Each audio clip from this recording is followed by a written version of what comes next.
venons d'entendre veut nous remettre devant la réalité de son inlassable amour, de cette scène d'alliance qui se joue depuis le début de la création,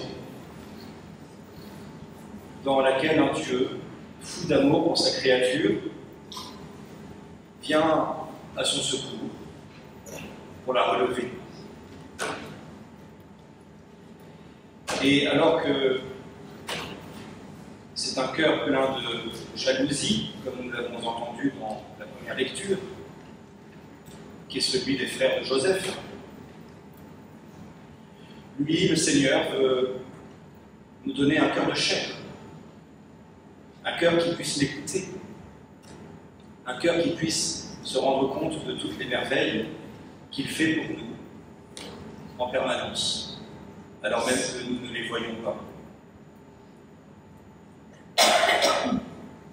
Cette parabole des vignerons homicides rejoue donc pour nous dans la bouche du Seigneur cette grande histoire d'Israël auprès de qui Dieu se rend régulièrement par la médiation de ses prophètes, afin de rappeler ce peuple à lui, de lui rappeler en quelque sorte les promesses de son baptême, les promesses de son élection.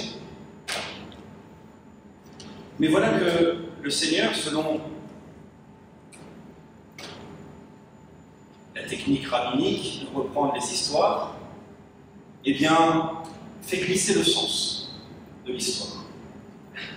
Car cette vigne, vous vous en rappelez, il en est question dans le livre d'Isaïe, ce magnifique chant de l'ami à son ami pour sa vigne. J'avais une vigne que je plantais, et cette vigne ne porta que du mauvais fruit et du verger. Et cette vigne dont il est question dans Isaïe, c'est le peuple d'Israël lui-même dans son infidélité. Le peuple d'Israël en tant que nation.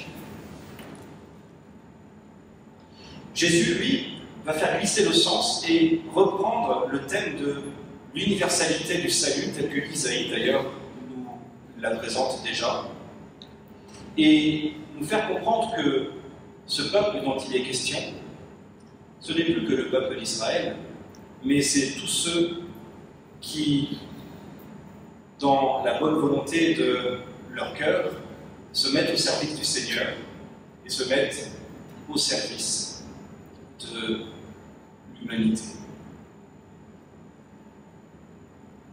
Et donc, les chefs des prêtres et les scribes vont bien comprendre ce que Jésus veut leur dire.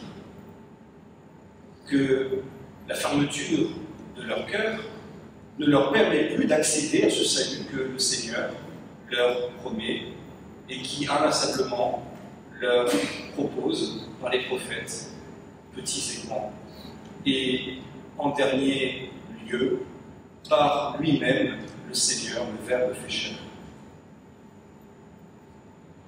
Et c'est cette universalité du salut que l'incarnation grave dans le marbre, en quelque sorte, à laquelle Jésus veut faire accéder ses auditeurs et les faire entrer.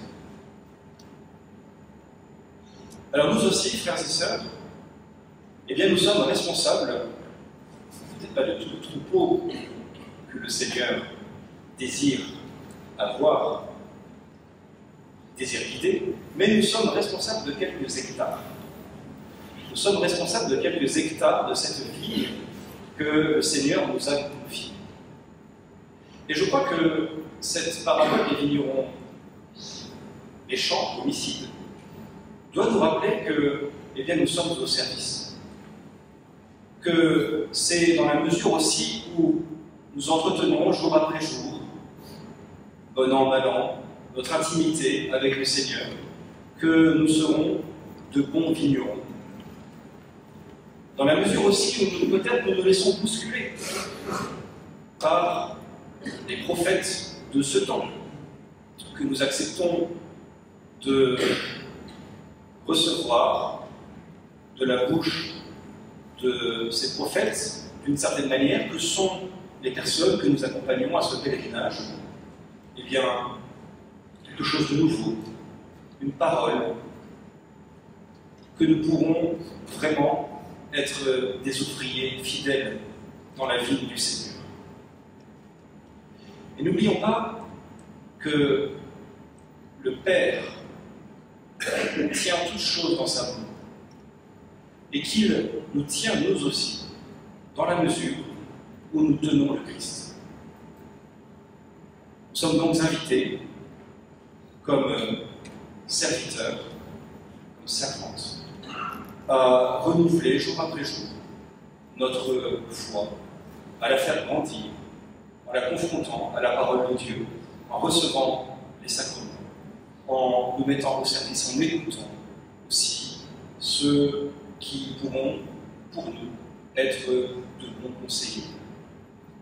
En nous rappelant aussi, cette parabole a énormément de ramifications ailleurs dans l'Écriture, évidemment, j'en ai cité quelques-uns avec Isaïe, en nous rappelant aussi que nous sommes des serviteurs inutiles, non pas qui ne servent à rien, mais qui seront inutiles dans la mesure où ils ne sont pas branchés comme le sarment au cèdre qui est le Seigneur. C'est la grâce que nous demandons dans ce temps de réflexion, dans ce temps de travail, dans ce temps de prière commun. La grâce que nous demandons au Seigneur d'être de bons serviteurs greffés à son cœur qui attend d'aimer les hommes.